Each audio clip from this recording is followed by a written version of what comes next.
السلام علیکم جی اسٹوڈنٹس، آج کا ہمارا ٹاپک ہے ارلی مینجمنٹ، اور یہ ہمارا سبجیکٹ ہے پرنسپلس آف مینجمنٹ، اور اس بک کا کے آتھرس ہیں اسٹیفن پی رابنس اور میری کوٹلر۔ تو اس ٹاپک میں مینجمنٹ کی اور مینیجرس کی امپورٹنس کے بارے میں بتایا ہوا ہے کہ اگر ہم ہسٹوریکلی چیزوں کو اسٹڈی کریں تو اس میں وہاں سے ہمیں آئیڈیا ہوگا کہ مینجمنٹ کس طریقے سے انوالو رہی ہے اور اس کی کیا امپورٹنس رہی ہے۔ فار ایگزامپل اس میں ایک وہ ایگزامپل دیتا ہے اولڈ پیرامڈس کی، جو کہ ایجپٹ میں ابھی تک ہیں، اور یہ اس دور میں یعنی کہ اب سے 5000 سال پہلے یہ پیرامڈس بنائے گئے، اور ان کو بنانے میں ہیوی قسم کے جو پتھر ہیں ان کا یوز کیا گیا، سٹونز کا یوز کیا گیا، اور ان کو ایک جگہ سے اٹھا کے، جو کہ منو ٹن وزنی تھے، ان کو ایک جگہ سے اٹھا کے دوسری جگہ پہ کس طریقے سے انسان لے کے گئے، اور ان میں سے جو بعض پیرامڈس ہیں ان کو بناتے ہوئے 20 سال کا عرصہ لگا، اور اس میں 1 لاکھ سے زائد امپلائیز جو ہیں اس میں انوالو تھے۔ اب ان پیرامڈس کو بنانے کے لیے ظاہری بات ہے کہ پلان کیا ہوگا، اور اس میں مینیجرز ہوں گے جنہوں نے سب سے پہلے تو ایک آئیڈیا جو ہے ان کے ذہن میں آیا ہوگا کہ ہم نے پیرامڈ بنانا ہے۔ اس کے لیے پھر ایک ٹیم بنائی ہوگی کہ سٹونز کس نے اٹھانے ہیں، کیسے اٹھانے ہیں، پیرامڈس کو کیسے بنانا ہے، اور اس کے اندر جو ہے پیرامڈس، اس کے اندر جو اس دور کے کنگ ہوتے تھے ان کے ہاؤسز بنے ہوئے ہیں، اور پیرامڈس کے اندر جو ہے وہ گریوز بنی ہوئی ہیں، اور اس دور میں یہ عقیدہ تھا کہ جو شخص جس کی ڈیتھ ہو جاتی تھی ان کو بلیف تھا کہ ایک دن ہم دوبارہ اٹھائے جائیں گے، اور جو جب ہماری ڈیتھ ہوگی اور ہمارے ساتھ جو چیزیں جائیں گی، اور جب ہم دوبارہ مطلب زندہ ہوں گے تو وہ چیزیں بھی ہمارے ساتھ ہی اویلیبل ہوں گی۔ سو اس دور میں جو کوئی شخص، کوئی کنگ یا کوئی ریسورسز والا شخص جس کی ڈیتھ ہوتی تھی تو وہ اپنے ساتھ گندم، چاول کی بوریاں، اور روزمرہ کی چیزیں، اور جو پریشیس چیزیں ہوتی تھیں، اور خاص طور پہ جو اشیاء ضروریہ ہوتی ہیں وہ اپنے ساتھ رکھ کے تو ایک کمرے میں اس کی ڈیڈ باڈی کو رکھ دیا جاتا تھا۔ پھر اگر ہسٹوریکلی ہم مینجمنٹ کی بات کریں تو اس میں ایڈم اسمتھ جو کہ اکنامکس کا بانی ہے، اور 1776 میں اکنامکس کی ابتدا کی، اور ایڈم اسمتھ نے ایک بک لکھی تھی جس کا نام ویلتھ آف نیشنز ہے۔ تو اس میں اس نے جو ہے وہ ڈفرینٹ تھیریز لکھیں، تو ان میں سے ایک اسپیشلائزیشن آف لیبر کا کنسیپٹ دیا ایڈم اسمتھ نے، اور اس میں ایڈم اسمتھ کہتا ہے کہ ایک بزنس میں، ایک فرم میں، کسی گڈس میکنگ پروسیس میں ڈویژن آف لیبر ہونی چاہیے، یعنی لیبر جو ہے وہ اپنے اپنے حصے کا کام جو ہے نا وہ ڈیوائڈ کر لے، اور ایک کام جو ہے، ایک لیبر وہ فلی ٹائم، اگر اس کے مینس کے 8 گھنٹے کام کرتا ہے تو ڈیلی 8 گھنٹے، اور throughout the week, throughout the month, throughout the year وہ ایک ہی کام کرے، دین اس کی آؤٹ پٹ جو ہے وہ زیادہ ہوگی۔ اس سلسلے میں وہ ایک پن انڈسٹری کی ایگزامپل دیتا ہے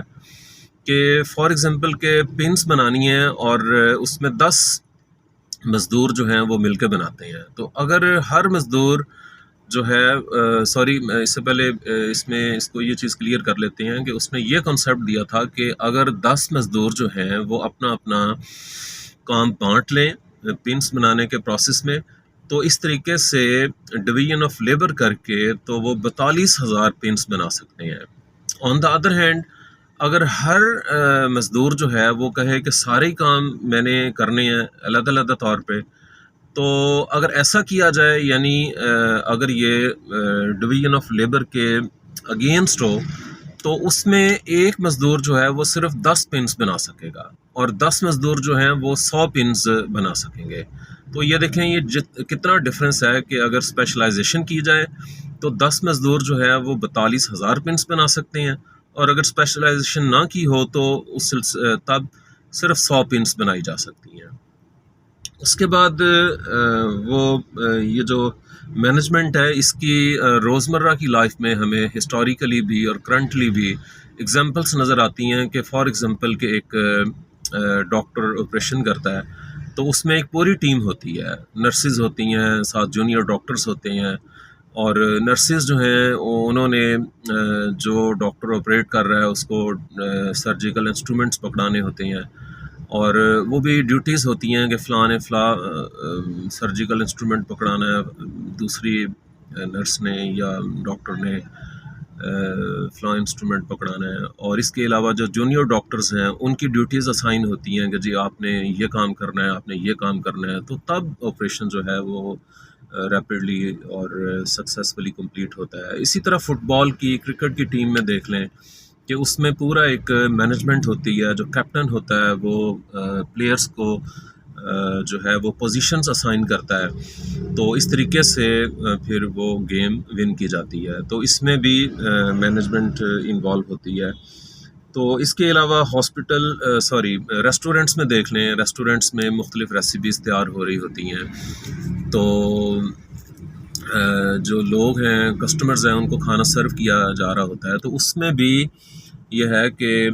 وہ ایک ٹیم ورک ہوتا ہے، اور مینیجر جو ہے وہ سب چیزوں کو مینیج کر رہا ہوتا ہے، کوکنگ سے لے کے سرو کرنے تک۔ اس کی ایک اور ایگزامپل دی جاتی ہے کہ جب 18ویں صدی کے اینڈ پہ انڈسٹریل ریولوشن آیا، تو انڈسٹریل ریولوشن یورپ میں آیا، اور اس کے بعد پھر امریکہ نے اس انڈسٹریل ریولوشن کو اڈاپٹ کیا۔ تو انڈسٹریل ریولوشن جو ہے یہ اٹ واز ڈیو ٹو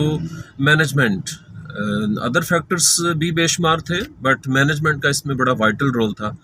کہ اس میں مختلف جو انڈسٹریز ہیں اس میں مینیجرز تھے، ہر ڈپارٹمنٹ کا ایک علیحدہ مینیجر تھا، اور پوری ایک انڈسٹری کا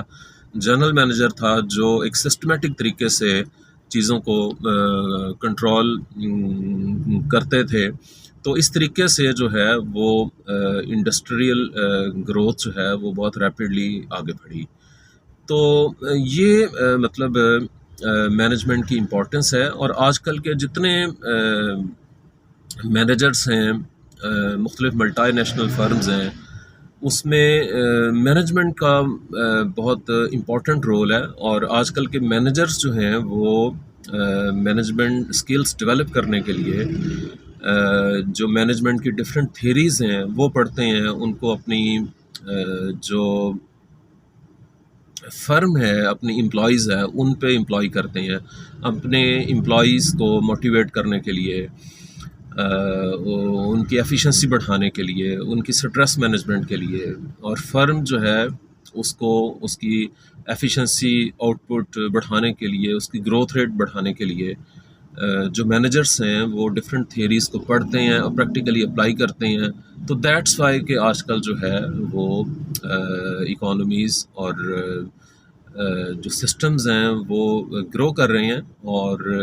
ان تمام چیزوں کے پیچھے جو ہے وہ مینجمنٹ بیک اپ دے رہی ہوتی ہے۔ Thank you very much.